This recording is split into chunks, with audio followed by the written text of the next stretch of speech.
Banyak Pak, nabi-nabi yang hari ini banyak yang nggak kita kenal. 124.000 nabi ngajakinnya ke sorga apa ke neraka hari mulia? Ke sorga. Terus nggak tanggung-tanggung Pak, setelah nabi wafat semua Allah Subhanahu wa taala turunkan lagi penerusnya, yaitu 124.000 sahabat. 124.000 sahabat. Yang bicara sahabat nih, kadang-kadang yang gede aja nih kita ditanya 10 aja sahabat kadang-kadang nggak hafal Pak.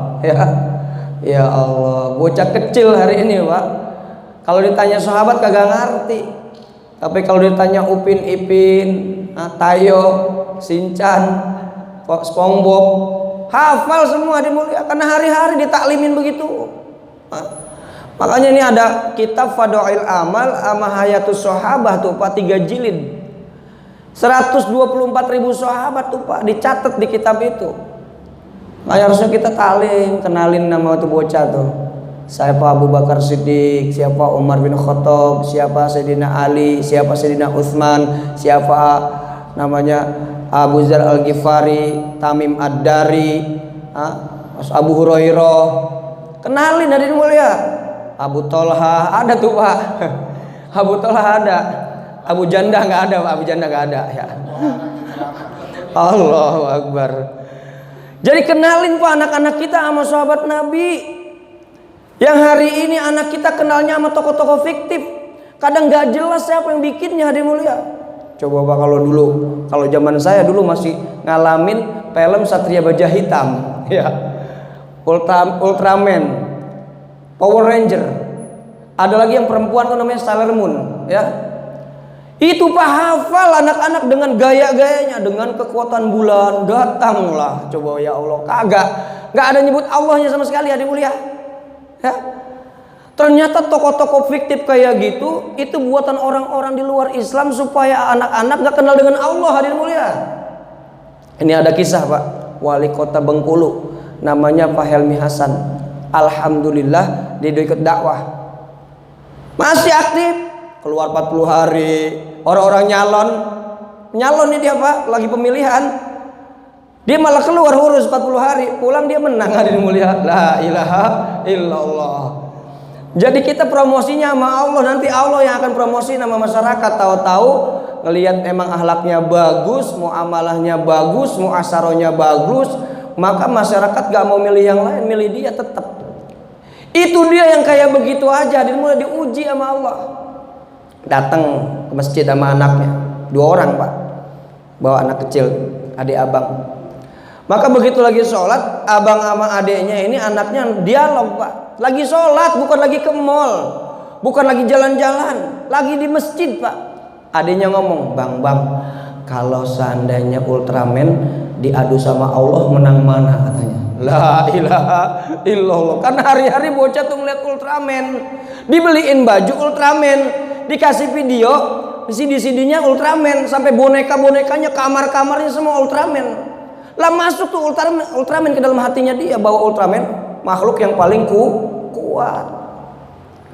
Maka abangnya ini dia harapkan sama Pak Helmi Hasan ini wali kota Bengkulu, pasti abangnya lebih gede ini, lebih bijaksana, lebih paham nih. Abangnya jawab, menang Ultraman deh katanya. La ilaha illallah. Pulang sholat nangis Pak, nangis ya. Diajak tuh anaknya ke depan ibunya, Bu, kita udah salah ngedidik anak kita. Masa itu bocah lagi sholat dialog Allah sama Ultraman, menang mana katanya. Ya Allah, kuat mana katanya. Dijawab sama kakaknya sama abangnya, menang Ultraman katanya. La ilaha illallah. Karena ini salah mendidik hadirin mulia, anak-anak kita dikenalkan bukan kepada Allah, kepada selain Allah, akhirnya jadi begitu akhirnya. Masya Allah, bocah hari ini kalau ditanya cita-citanya mau jadi apa, jarang Pak. Yang cita-citanya pengen jadi dai Allah, pengen jadi hafal Quran, jadi kiai, jarang. Ya, profesinya macam-macam. Jadi apa? Jadi artis, artis dangdut, artis TikTok, artis macam-macam hari mulia, apalagi sekarang. Ya Allah, ini gara-gara kita salah ngedidik dalam kehidupan rumah tangga kita. Maka akhirnya Helmi Hasan nih, Pak Helmi Hasan, dia buat dialog sama anaknya. Dibeliin tuh boneka Ultraman yang dari tiup gitu Pak, ada ditiup kayak karet gitu, ditiup. Dek, nih lihat nih boneka Ultramannya. Dilemparin ke tembok Pak, jeder. Kediem aja kan tuh. Disiram pakai air, diem aja. Ditendang sama Pak Helmi Hasan, diem aja. Maka kata Pak Helmi Hasan, Dek, itu boneka yang kata kamu kuat, tokoh yang kata kamu kuat, ternyata dia nggak bisa apa-apa, Dek. Bapak lemparin dia diem aja, nggak ngelawan. Bapak siram dia diem aja, nggak ngelawan. Kira-kira kalau adek ditarung, diajak tarung sama Ultraman ini, menang mana? Menang adek Pak. Masya Allah. Berarti kuatan adek. Nah sekarang adek yang nyiptain adek siapa? Allah Pak. Yang ngasih makan adek siapa? Allah. Terus kira-kira adek sama Allah kuatan mana? Kuatan Allah. Kalau gitu aku mau jadi Allah aja Pak. Adanya la ilaha illallah. Anak kecil tuh kritis Pak. Makanya dididik dari sekarang. Lah bocah masih gede pitik, dipakein rok mini, dipakein tank top. Kalau kecilnya aja begitu pasti udah gede telanjang hadirin mulia. Ya. Yang udah rapat pakai kaos kaki aja udah gede dibukain orang hadirin mulia. Makanya Pak ngedidik anak dari sekarang, kenalin jangan dengan tokoh-tokoh fiktif, dengan tokoh-tokoh Nabi dan para sahabat yang sehingga cita-citanya ingin menjadi seperti Nabi, ingin menjadi seperti sahabat akhlaknya. Ya. Di Perancis sana Pak tuh ada jemaah Perancis datang ke kebun jeruk. Cerita ada anak kecil karena dididik di dalam rumahnya ini tentang kisah-kisah sahabat, kisah Nabi. Maka di sekolahan di Perancis itu Pak ada pengumuman nggak boleh pakai jilbab. Karena anak kecil ini dididik dengan suasana agama, suasana iman, suasana daripada kisah-kisah Nabi dan sahabat, maka kuat imannya tuh bocah. Mau dilepas itu jilbabnya sama gurunya jangan. Nggak bisa Pak. Ini teman-teman kamu sudah lepas semuanya. Enggak. Terus bagaimana ini supaya kamu bisa lepas? Kalau jilbab saya mau lepas, Bapak ambil tebedang tuh, tebas leher saya baru boleh lepas jilbabnya. La ilaha illallah. Anak sekecil itu Pak bisa dakwah karena ada suasana iman, suasana agama di dalam rumah tangga. Coba bocah sekarang ya Allah Pak, nggak ada yang sekuat begitu imannya. Ya, apa-apa minta sama ibunya, apa-apa minta sama bapaknya, nangis. Nggak dikasih dijenggutin emaknya, nggak dikasih dilemparin pakai batu, nggak dikasih. Emaknya kadang-kadang Masya Allah dimaki-maki ya dimulia. Itu anak kecil sekarang Pak. Kalau ngamuk coba liatin. Itu bukan salah anak kecil, salah kedua orang tuanya. Ngedidiknya nggak secara Islami sehingga anak-anak hari ini manja Pak. Manja. Coba dulu Pak kita yang pernah udah tua-tua dulu waktu masih kecil ngaji. Ada yang pernah dilempar lekar meja sama gurunya. Masya Allah. Ditabuk pakai buku. Dicambangnya ditarik. Dikurek pakai pulpen kalau nggak bisa hafal. Saya masih ingat tuh Pak. Dulu Pak, kiai-kiai dulu kalau ngajarin tuh, Masya Allah, walaupun galak tapi kena ke hati ya dimulia. Masih ke bawah-bawah nih dalam memori kita. Coba anak sekarang, jangankan dipukul Pak, jangankan digebuk pakai rotan ya dimulia. Ya Allah baru digentak sedikit aja udah ngadu mamanya. Aku nggak mau ngaji di situ, gurunya galak. Gurunya diomelin sama emak bapaknya. La ilaha illallah. Di India kalau ngelihat Pak saya nangis, tapi bener jadi tuh bocah kecil-kecil banget nih. Bocah sekarang mau diajarin ya Allah ngaji aja Pak. Pertama masuk itu bukan diajarin yang lain, nyanyi mulu nyanyi adik mulia. Ya nyanyi. Soalnya Pak Ustadz kalau nggak nyanyi nggak laku ini punya kita. Lah lu mau ngajarin tauhid apa mau ngajarin nyanyi? Pantesan keluar dari pengajian lu bukan jadi ulama jadi kiai, jadi artis dangdut ya. Di India tuh Pak bocah, gurunya belum datang, itu udah baris. Baca Quran sampai begini. Diem, nggak ada yang lari-lari. Nggak ada yang sampai jingkrak-jingkrakan naik ke sono ke sini, nggak ada Pak. Itu subhanallah ajib Pak. Begitu dia salah ditabuk sama gurunya Pak. Perempuan kek, laki kek, mukanya, tabuk belakangnya. Sampai ada yang patah tangannya sama gurunya. Pulang ke rumah di mulia, bukan gurunya diomelin sama bapaknya. Bapaknya datang sama emaknya ke masjid tuh. Ustadz kalau bahasa kitanya pasti ini yang salah anak saya. Nggak mungkin kalau dia nggak salah ini dihukum sama gurunya. Saya emang udah wakafin anak saya buat agama, sampai mati saya redok buat agama. La ilaha illallah. Kalau bocah mati lagi ngaji kan bagus, Pak. Ya, Masya Allah. Guru tuh ngajarin supaya bocah tuh cepat masuk. Makanya kudu tegas juga kita kalau jadi guru sekali-kali supaya ada yang bocah ini bisa masuk hafalannya. Dulu mas saya Pak dikurak pakai pulpen kalau nggak hafal. Yang gerigi-geriginya itu Pak. Dipenin begini nih. Ayo baca An-Naba. Ya Allah.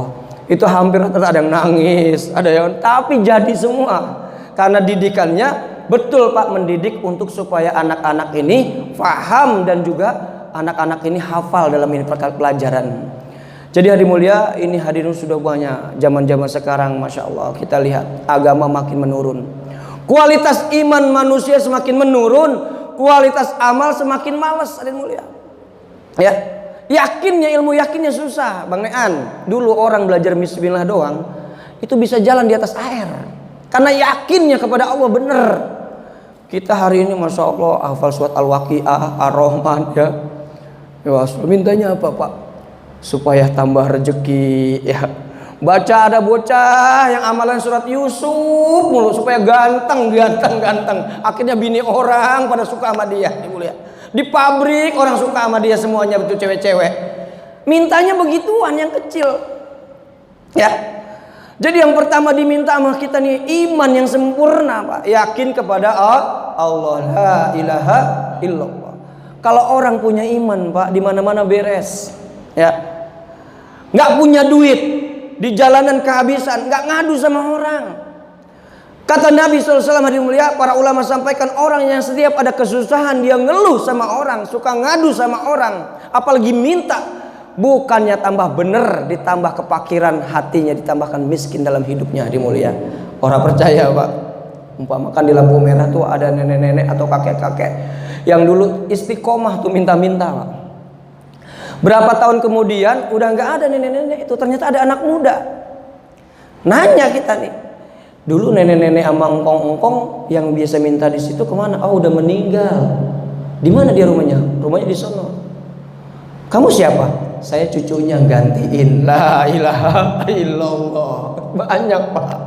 Generasi Pak dicetak bukannya menjadi orang yang kuat, yakin kepada Allah, selalu minta-minta kepada selain Allah dimulia.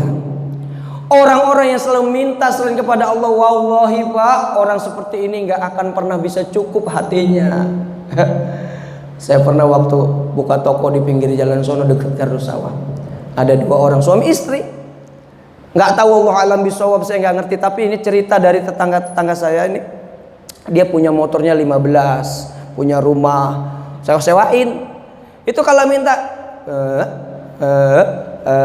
gitu. Dia punya motor banyak Pak. Jadi hadirin mulia, hari ini karena iman lemah, orang-orang Islam hari ini mulia tidak yakin lagi kepada Allah, yakin kepada selain Allah. Makanya banyak yang murtad itu gara-gara imannya lemah. Ditukar sama sekarung beras sama sekardus Indomie, imannya lepas. Gara-gara dikasih kontrakan, dinikahin sama bos Korea, kerjanya di Mattel hadirin mulia, masuk Kristen. Dekat tetangga saya Pak ada. Orang tuanya nggak setuju. Banyak hari ini hadirin mulia karena saking lemahnya ini iman hadirin mulia, orang-orang rela ngegadein imannya karena cinta, karena dunia. Gara-gara dinikahin sama pacarnya yang beda agama, dia masuk lah Pak. Hati-hati Pak ya. Ini punya anak, punya saudara, punya tetangga, punya keluarga, dijagain supaya imannya nggak lepas kepada Allah Subhanahu wa Ta'ala. Iman Pak. Maka yakin ini nilai mati hadirin mulia, harga mati.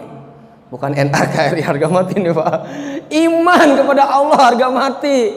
Ya. Cinta tuh kepada Allah. Pak, Masya Allah, cintanya kepada Allah ini pasti hakiki, abadi hadirin mulia. Cinta kepada selain Allah akan musnah Pak. Contoh, kita nih kalau cinta Pak, cinta banget sama kiai. Kiainya mati Pak. Lama-lama majlisnya redup, hilang. Pengajian hilang. Banyak nggak Pak yang begitu Pak? Banyak hadirin mulia.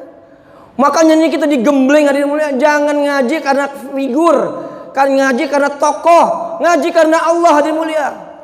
Nah, kalau ngaji karena Allah, siapapun yang ceramahnya bawaannya enak aja, bawaannya seneng aja, bawaannya pengen ngaji aja. Ini dulu Pak, makanya teman-teman dulu saya pernah tuh, Masya Allah, teman-teman saya di Hizbullah banyak dulu Pak. Tokohnya meninggal lagi sampai sekarang sudah nggak ada lagi organisasinya Pak. Ya, kenapa hari mulia kita mau diajak ini Pak, bukan kepada figur, tetapi kepada Allah Subhanahu wa Ta'ala, supaya iman kita lurus. Rasulullah wafat, datang Sayyidina Abu Bakar. Karena ini semua sahabat-sahabat karena Allah, semangat. Abu Bakar wafat, datang Sayyidina Umar, Sayyidina Ali, Sayyidina Utsman, terus hari mulia sampai kita hari ini mesti semangat dalam ngaji, karena ngajinya karena Allah Subhanahu wa Ta'ala. Lurusin tuh keyakinan. Ustadz, boleh nggak cinta sama ulama, cinta sama habaib, cinta sama, boleh Pak. Cinta kepada ulama, cinta kepada habaib, cinta kepada kiai hadir mulia. Jangankan hadir mulia nasihatnya, memandang wajahnya saja ibadah. La ilaha illallah, kita muliakan. Sama kiai muliain Pak, jangan dihina ya. Sama kiai kalau yang memang biasa nih cium tangan Pak ya. Masya Allah, Ustadz ini kan gak ada dalilnya cium tangan. Ya Allah, namanya kita ta'zim baginda Nabi Muhammad SAW. Ketika dia mau wudu, itu sahabat nadangin tempat air wudunya Pak, berebut tadi mulia. Sampai Nabi SAW habis bekam, kata Nabi SAW, hai sahabat, buang darahku di tempat yang paling aman. Balik lagi, gimana sudah? Di mana kau buang? Saya minum ya Rasulullah. Maka Nabi bersabda, siapa yang darahnya bercampur dengan darahku, maka tidak akan pernah tersentuh api nerakanya Allah Subhanahu wa Ta'ala. Dalam ilmu fikih, darah itu hukumnya najis ya Pak ya. Kenapa kok bisa seperti itu? Nabi nggak nganjurin, tetapi kalau memang orang itu punya ketakziman kepada gurunya hadir mulia, maka segala sesuatu yang dia berikan, dia muliakan kepada gurunya, maka akan menjadi barokah hadir mulia. Dulu makanya ngaji dulu Pak, kalau mau keluar saja sama guru itu mundur ke belakang, sambil jongkok begini mundur. Sekarang anak sekarang, ya Allah, ngaji sama ustadz boro-boro kadang-kadang di luar aja Pak. Masya Allah, itu ustadznya lewat dicuekin. Kadang-kadang Masya Allah ada bocah yang songong banget sama gurunya, ditepak pundaknya gurunya. Gimana Pak kabarnya Pak? Masya Allah. Jadi hari ini mulia, sifat takzim udah gak ada, ilmu agama dicabut keberkahannya sama Allah. Makanya bapak-bapak nanti kalau punya guru takzim Pak. Sayyidina Ali katakan, kalau kamu belajar satu ayat saja, satu ilmu sama guru kamu, jadilah kamu seperti mayat. Artinya taat. Disuruh apa saja taat, kecuali maksiat. Ya, kalau suruh maksiat jangan. Contoh suruh nyolong kelapa, ya, suruh godain janda, jangan. Walaupun itu guru kita, kalau itu melanggar daripada hukum syariat agama, jangan didengerin. Taat kepada guru, selamat guru, taat kepada Allah dan Rasulnya. Kalau gurunya udah melenceng, jangan ikutin. Ini guru saya Pak Ustadz, saya suruh nyembelih ayam hitam, ayam putih, bawa kembang 7 rupa, terus dipendam di tanah. Itu persyaratannya saya masuk torekoh. La ilaha illallah. Lu mau jadi dukun apa mau jadi wali lo? Jadi ada memang sebagian orang-orang yang tak paham ini, syariatnya dilanggar, akhirnya dia mengingat pengajian yang nggak sesuai dengan sunnah Nabi SAW. Ya, macam-macam Pak. Saya disuruh maharin cincinnya guru, Ustaz. Ini setiap malam, ini malam Jumat harus dicuci pakai kembang ini, pakai kembang ros, macam-macam lagi sama darah ini. Itu jadi ikutin Pak. Ngaji yang benar itu ngaji syariat, tauhidnya benar, dan juga praktek amaliyahnya. Ustaz, saya punya guru, kata dia jangan sholat berjamaah. Kenapa? Nanti ria, kepala lu peang. Nabi SAW sampai sakit Pak, 2 kali jatuh di tempat wudhu, ngejaga sholat berjamaah, nggak mau ketinggalan. Nabi yang jadi panutan umat Islam seluruh dunia ini capek-capek sampai sakit aja sholat berjamaah. Itu paling dekat sama Allah. Lah ini ngaku orang ma'rifatullah, dekat sama Allah, kagak sholat berjamaah. Bahkan murid-muridnya dilarang. Temu saya Pak, antum kenapa nggak sholat berjamaah? Kata kiai saya nih, yang pertama kalau sholat berjamaah kita belum tentu tahu keramiknya itu yang nyumbang dari mana. Jangan-jangan yang nyumbangnya koruptor katanya. Hasil daripada merampok disumbangin ke masjid. Jadi nggak sah sholatnya, pala lu peang. Saya bilang, lu jangan suudon sama orang. Urusan dia nyumbang pakai apa, dia sama Allah. Ya, nanti di hadapan Allah nanti. Tapi kalau kita sholat ngikutin syariat, Nabi ke masjid, kita sholatnya ke masjid. Ngaku ma'rifatullah kagak sholat ke masjid. La ilaha illallah. Apalagi ada yang ngomong sholatnya cukup dalam hati, itu sholat katanya. Ingat Allah itu sholat. La ilaha illallah. Nih Pak, belajar iman nomor 1, belajar sholat. Nih Pak, belajar sholat itu penting. Karena para ulama sampaikan Pak, Nabi sabdakan hadirin mulia, pertama kali yang akan dihisab pada hari kiamat adalah sholatnya. Apabila sholatnya baik, maka seluruh amalnya baik. Apabila sholatnya buruk, maka seluruh amalnya buruk. Bang Nean haji, Bang Nean sedekah, Bang Nean bantuin orang, Bang Nean nyingkirin duri di jalan, nyingkirin batu yang halangin orang jalan. Kebaikan semua bukan? Kebaikan. Tapi Bang Nean gak pernah sholat. Sholat ini seperti angka 1 Pak, ya. Yang lainnya ini 00 di belakang. Kalau 1 juta nggak ada angka 1-nya, kira-kira jadi nggak 1 juta Pak? Tetap 0. Orang Nabi yang sabdain Pak, awal pertama kali yang akan ditanya di hadapan Allah di padang mahsyar adalah sholat. Kalau sholatnya baik, maka seluruh amalnya baik. Kalau sholatnya buruk, maka seluruh amalnya buruk. Seperti orang kafir, dia nanya, kira-kira orang kafir yang dermawan, yang bagus, akhlaknya cakep, dia bantu orang di masyarakat juga baik, muamalahnya, muasarohnya, kira-kira masuk surga apa enggak Pak? Enggak. Kenapa? Seperti orang kuliah, si Ugi kuliah masuk ke Universitas Indonesia UI, temennya ngikutin si Ugi tapi nggak daftar, ya kuliah setiap hari ngikut, pelajaran dicatat dan sebagainya.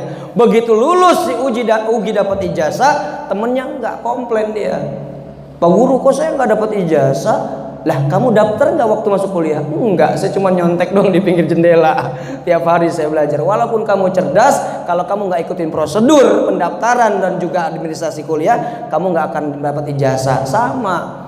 Dalam Islam hadirin mulia, syaratnya orang masuk surga harus iman kepada Allah. Ya, harus iman dulu kepada Allah.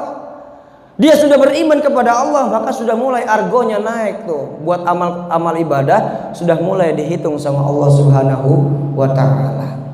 Jadi hati-hati Bapak ya, jangan sampai punya pikiran hidup yang penting bener walaupun gak sholat. Bener dari mana? Bener dari mana hadirin mulia? Gara-gara gak sholat, setan makin ngedeket, dibuatlah dia maksiat macam-macam. Dari gak sholat, minum homer, judi, zina, bunuh, gara-gara dia gak dekat kepada Allah Subhanahu wa taala. Terus hadirin mulia, belajar ilmu Pak. Belajar ilmu ini Pak, jangan cuma di satu guru ya. Ingat-ingat, Imam Syafi'i saja gurunya ribuan.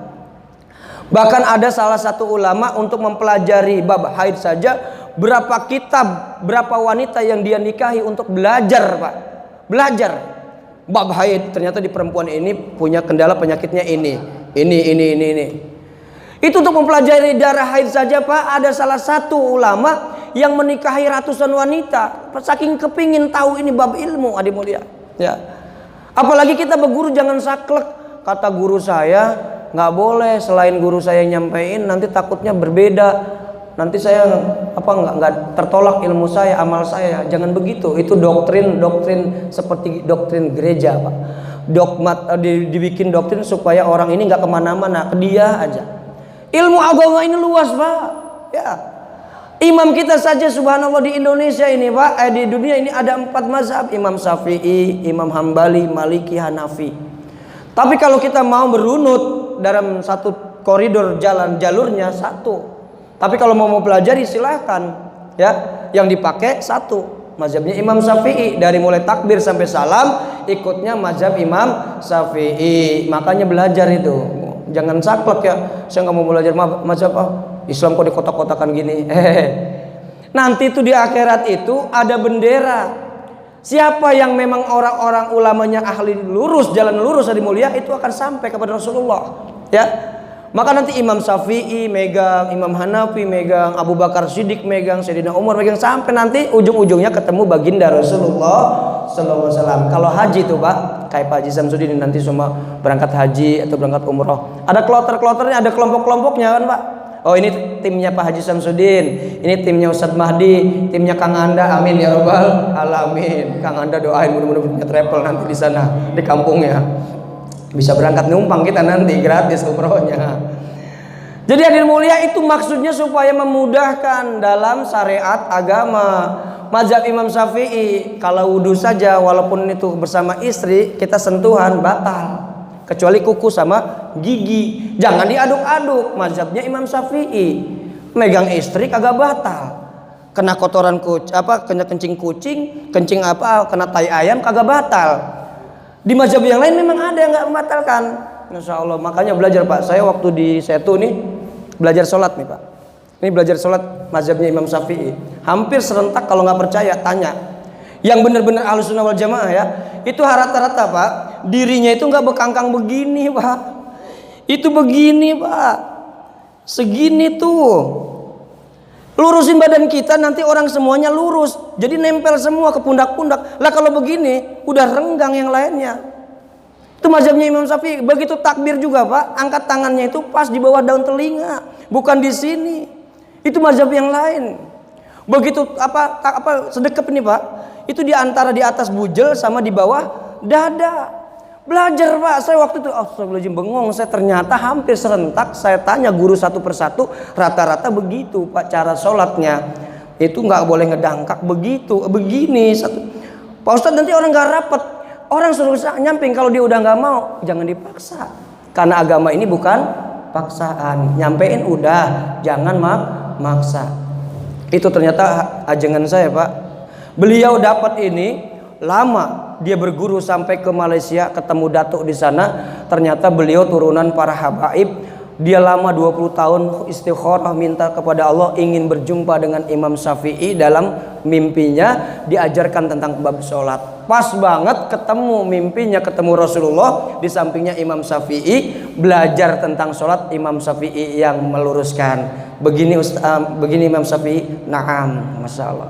Begini Imam Syafi'i, na'am. Gitu Pak. Jadi kita kalau belajar tata cara sholat, dari takbir sampai salam, dari wudunya, dari cara kehidupan kita bermuamalah, muasyarah dan sebagainya. Kalau kita mazhabnya Imam Syafi'i, berarti kita harus ikut mazhabnya Imam Syafi'i. Jangan dicampur-campur. Saya emang nggak bermazhab Ustaz. Masa Islam di kotak-kotakan begitu? Ya udah lu, nanti di akhirat bingung lu. Nggak ada yang nuntun, nggak ada yang ngegendong, nggak ada yang ngegandeng. Siapa guru lu? Belajar di YouTube, belajar di Google, belajar di buku-buku yang 5.000, 10.000 dijual. Harus kudu agama mah ada sambungannya. Jangan lu belajar seenaknya aja. Belajar zikir 5.000, beli buku 5.000-an. Ya Goni, ya Kafi, ya Goni, ya Fatah, ya Rozak. Betul. Yo, ini datang rezeki katanya. Nanti datang tengah malam kalau ada suara. Nah itu berarti tanda-tanda datang, mau rezeki datang. Gak taunya jin dari Baghdad datang, hadir mulia. Bawa 2 karung dinar. Assalamualaikum. Enggak dia takun waalaikumsalam, ini ada rezeki buat kamu. Wah dia senang Pak, dapat tuh emas sakarung. Besoknya keluarganya modal semuanya, hadir mulia, dijadiin tumbal semuanya. Ini Pak kejadian Pak, kiai saya nih Pak dari Jombang. Dia cerita, dia punya amalan dulu nih, kalau seandainya dia kasih ini ke orang, ini orang bakalan kaya, cuma nggak bakal lama. Akhirnya ada orang susah, nama dia, oh kiai saya susah banget, banyak utang begini. Akhirnya kesian, dikasih amalan itu. Sholatnya, tata duduknya. Betul Pak. Dalam sebulan itu rumahnya udah bertingkat-tingkat. Masya Allah, satu keluarga kebakar semua, mati semuanya di mulia. La ilaha illallah. Jadi belajar ilmu agama ini harus ada sanadnya. Jangan sembarang belajar dari Google, dari YouTube. Banyak diedit, banyak yang kadang-kadang nggak sama apa yang disampaikan aslinya dengan di YouTube dan di Google. Insya Allah ya, belajar sama guru aslinya. Terus hadir mulia, kita belajar memuliakan saudara muslim. Nabi gak pernah ngajarin saling benci. Nabi gak ngajarin kita seuzon sama orang, tapi selalu memaafkan. Bahkan hadir mulia, ada sahabat yang tahajudnya itu jarang Pak. Jangan pernah nyepelein orang yang amalannya sedikit. Maka kata Nabi, sebentar lagi ahli surga mau datang, maka orang itu nongol. Besok ngomong lagi Nabi, sebentar lagi ada orang itu datang, orang itu lagi nongol. Ketiga kalinya, betul orang itu lagi. Akhirnya sahabat penasaran, amalannya apa sih? Kok Nabi nyebutin 3 kali orang ini ahli surga? Ngikut dia ke rumah. Bang, gua boleh nggak ngikut? Emang apa lo? Gua lagi berantem sama orang tua gua ini pengen ngadem. Ya udah, boleh lo nginep di rumah gua. Ternyata dia perhatiin dari Isya sampai mau subuh molor aja tuh kerjaannya. Nggak zikir, nggak wirid, nggak baca Quran, nggak sholat tahajud. Hari kedua begitu, hari ketiga begitu, maka hari keempat dia izin pulang. Gua pulang dah. Sebenarnya gua kesini, kata dia, gua bukannya berantem sama bapak gua penasaran lu amalannya apa. Sampai Nabi ngomong bahwa ada si fulan sebentar lagi datang, dia adalah orang ahli surga. Gue pengen ngecek amalan lu apa selama 3 hari, gue nggak ngelihat lu buat apa-apa malam-malam. Maka kata orang itu, wahai fulan, memang aku ini nggak punya amalan yang spesial. Cuman sebelum tidur, aku sering muhasabah diri. Kalau ada punya salah orang-orang, semua aku maafkan. Dan aku tidak iri dengan orang yang punya harta, punya gelimang dunia, dan juga aku tidak dengki. Amalan timbang begitu doang, Pak, dijamin masuk surganya Allah Subhanahu wa ta'ala. Jadi kita jangan pernah ngecilin amalan orang, karena bisa jadi amalan yang kelihatannya sepele di mata kita, nilainya besar di sisi Allah Subhanahu wa ta'ala. Tapi kalau kita yang kelihatannya iya di mata orang, belum tentu gede di mata Allah Subhanahu wa ta'ala. Intinya kita saling mendoakan, saling berbaik sangka, saling memaafkan kalau ada salah-salah. Terutama saya, kalau banyak salah mohon dimaafin ya. Banyak ngomong banyak salahnya. Ayo bapak-bapak, ini Masya Allah hari Jumat, semangat. Yang pertama belajar iman, belajar sholat, belajar ilmu, dan juga belajar memuliakan saudara muslim, ikhlas dalam setiap beramal. Yuk sama-sama kita tutup dengan doa kifaratul majelis. Subhanallah wa bihamdihi, subhanakallahumma wa bihamdika, asyhadu an la ilaha illa anta, astaghfiruka wa atubu ilaik. Assalamualaikum warahmatullahi